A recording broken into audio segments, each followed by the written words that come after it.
You've heard the reports. The globe is warming, and it's our fault, and the consequences will be terrible.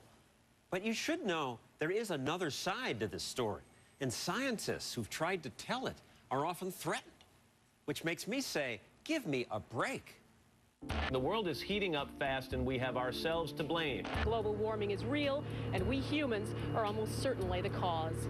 Books warn that the Earth is under fire. A suicidal planet's approaching a boiling point and a toxic burn. Children are frightened. I worry. My mom worries. The water might rise and it might flood the whole town. We won't be able to survive for long. And people say since global warming is because of man, it must be fixed by man now. Some say irreversible consequences are 30 years away. This Ad Council PSA says ignoring the coming crisis is like putting our kids in front of a train. That won't affect me. What are you most worried will happen? We'll all die. Are there some people who say this isn't true? Yes. Yes. Might they be right? No. How do you know they're not right? Well, because the Earth is getting hotter. Where do you learn this? I saw the Al Gore video. And the Oscar goes to An Inconvenient Truth. The global warming documentary featuring Vice President Al Gore has been seen by millions. People have proclaimed him a prophet, a cultural icon, a conquering hero. You are a true champion for the cause, Mr. Gore. And last week, he won a Nobel Peace Prize. The Oscars were followed by other worldwide media events. You are Live Earth. With all this hoopla, it's no surprise that 86% of Americans say global warming is a serious problem. Global warming is now, by anybody's measure, a crisis. But is it a crisis? Yes, the globe is warming, but is it really all our fault? And is it true that the debate is over? No.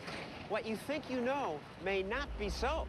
For example, in An Inconvenient Truth, Gore says if we allow the globe to warm, terrible things will happen, and Sea level worldwide would go up 20 feet. Yeah, maybe like the height of this building. We'll probably just like drown and we'll die. This is what would happen to the sea level in Florida. This is what would happen to San Francisco Bay. maybe in thousands of years, says the IPCC, the group that shared last week's Nobel Prize with the Vice President. But in 100 years, the oceans might rise 7 to 24 inches, not 20 feet. A faster buildup of heat here. Mr. Gore also talks about melting ice caps. That's not good for creatures like polar bears. They show this heart-rending cartoon. A new scientific study shows that for the first time, they're finding polar bears that have actually drowned. But I bet you didn't know that polar bears appear to be doing all right. Future warming may hurt them, but right now the World Conservation Union and the U.S. Geological Survey say most populations of polar bears are stable or increasing. There is one relationship that is far more powerful than all the others. The most impressive demonstration in Mr. Gore's movie is the big graph of carbon dioxide levels. Here's what the temperature has been on our Earth. Now, one thing that kind of jumps out at you is, did they ever fit together? My goodness. I knew that carbon dioxide's thought to amplify temperature increases, but this shows a clear cause and effect. For 600,000 years, when carbon rose, so did temperature. It suggests that carbon levels control temperature. But the real inconvenient truth is that carbon increases came after temperature rose, usually hundreds of years later. Temperature went up first. I wanted to ask Mr. Gore about that and other things, but he wouldn't agree to talk about this. Why should he when he and others say The debate's over. The science is agreed upon. The debate is over and the science is in? It's absurd for people to say that sort of thing. It's really wrong. These scientists are among those who say the debate is by no means over. Right there. John Christie and Roy Spencer won NASA's Medal for Exceptional Achievement for figuring out how to get temperature data from satellites. They agree that the Earth is warmed. We all agree that it's warmed, I think. The big question is, and the thing that we dispute is it because of mankind?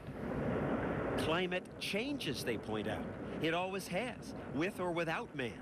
Early last century, even without today's big output of carbon dioxide, the Arctic went through a warm period. The media fretted about that then, too. And Greenland's temperatures rose 50% faster in the 1920s than they're rising now. Some scientists say the warming may be caused by changes in the sun, or ocean currents, or changes in cloud cover, or other things we don't understand. The debate is not over. And anyway, who's to say that yesterday's temperature was the perfect one? If temperatures keep rising now, these scientists say we don't know that that will be all bad. The fact is, when the climate changes, there are gains and there are losses. But Tim Ball, who studies the history of climate change, points out that all we hear about is the bad news from the IPCC, that massive group of global warming scientists. 1,000 scientists. 2,000 scientists. 2,500 scientists say the globe is getting warmer and we are to blame. There's the most unmitigated rubbish talked about. Paul Ryder of the Pasteur Institute and John Christie say they were members of the IPCC.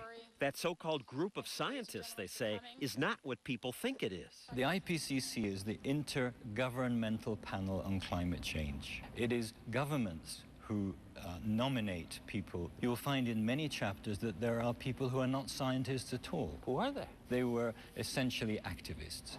Members of groups like Greenpeace were involved. And when the IPCC report came out, not all its members agreed with what was said.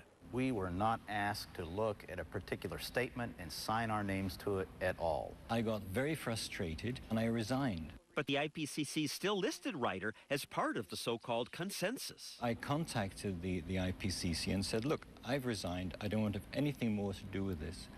And they said, well, you've been involved, so you're still on the list. Only when he threatened to sue, he says, did they take his name off the report. The IPCC denies that that happened. Today, scientists like these are often smeared as deniers. We have Holocaust deniers, we have climate change deniers, and to be honest, I don't think there's a great deal of difference. Deniers are confusing the issue and delaying solutions. Often they're accused of being purchased by a well-funded denial machine. These corporate toadies lying to you and telling you that global warming doesn't exist. Good morning. The illusion of a debate has been purchased with millions of dollars a year. Aren't you guys all on the take? I wish I was. I wouldn't be driving a 1992 car and living in a leaky apartment. These scientists all say they don't get any money from business, yet some have been threatened. One email said, you will not live long enough to see global warming. And even more direct than that. We stick our necks out. We do get hurt. Is this what the global warming debate has come to? One side saying, shut up, dissent must not be heard. The truth is that while everyone agrees the Earth is warmed, lots of good scientists don't agree that it's mostly our fault and don't agree that it's going to be a catastrophe. So when the Nobel Prize winner says, The debate's over. The debate's over. I say, give me a break.